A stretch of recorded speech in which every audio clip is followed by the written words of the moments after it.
আসসালামু আলাইকুম বন্ধুরা, আপনারা কেমন আছেন? আমি আলহামদুলিল্লাহ। আমি আজকে এখানে পাতারি মাছের মাথা এবং মাছ নিয়েছি। কলমি শাক দিয়ে পাক করব। কলমি শাকের যে ডাঁটাগুলো একদম কচি কচি থাকে, এটা দিয়ে ঝোল করব। তো চলেন আমি শাকগুলো আগে কেটে নিই, কীভাবে রান্না করি আপনাদের সাথে শেয়ার করি।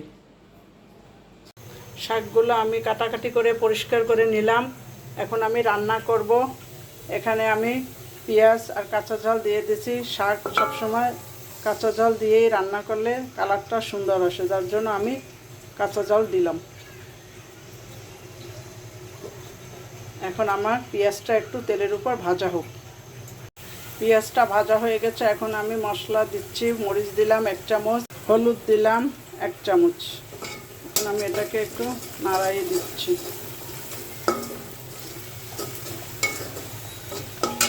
দেড় চামচ দিলাম, সাথে একটু পানি দিয়ে দিচ্ছি, কারণ এটা মশলাটা পুড়ে যাবে।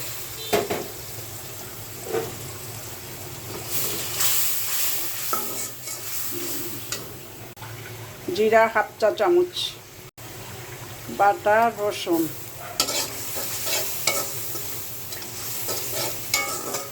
1 চামচ বাটা রসুন দিলাম।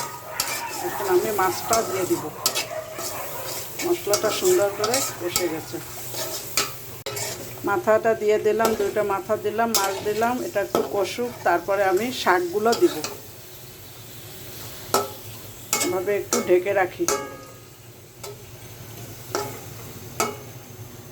আমি ঢেকে রাখলাম।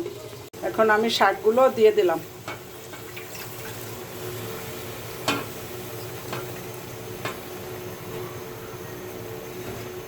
এটা ফুটানো গরম পানি দিলাম। এখন শাকটাকে আমি ঢেকে দিব, আবারও ঢেকে দিলাম। শাক সিদ্ধ হয়ে অল্প হয়ে যাবে।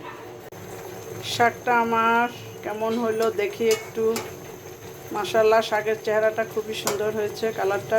শাকটা আমার কেমন হয়েছে একটু দেখি। মাশাআল্লাহ, শাকের কালারটা খুবই সুন্দর হয়েছে। আমি একটু চেক করে দেখি লবণ ঠিক আছে কিনা। একদম পারফেক্ট লবণ। এখন আমি একটু কাঁচা ঝাল দিয়ে দেব। 3টা কাঁচা ঝাল দিয়ে দিলাম। এখন আবার ঢেকে দিব। হয়ে গেছে আমার শাকটা। এখন উঠিয়ে ফেলবো। চুলা অফ করে দিলাম, ঢেকে দিলাম। আমার রান্নাটা হয়ে গেছে। পাতারি মাছ এবং কলমি শাকের ঝোল, সাথে মাছও আছে। দেখেন রান্নাটা কত সুন্দর হয়েছে। আপনারা যদি আপনাদের কাছে ভালো লাগে, লাইক করবেন, কমেন্ট করবেন, সাবস্ক্রাইব করবেন, বেল বাটনটা অন করে রাখবেন, যাতে আমার ভিডিওগুলো আপনারা সবসময় দেখতে পারেন, প্রতিটি রেসিপি আপনাদের কাছে চলে যায়। সবার জন্য ভালোবাসা অবিরাম। সবাই ভালো থাকেন বন্ধুরা। খোদা হাফেজ।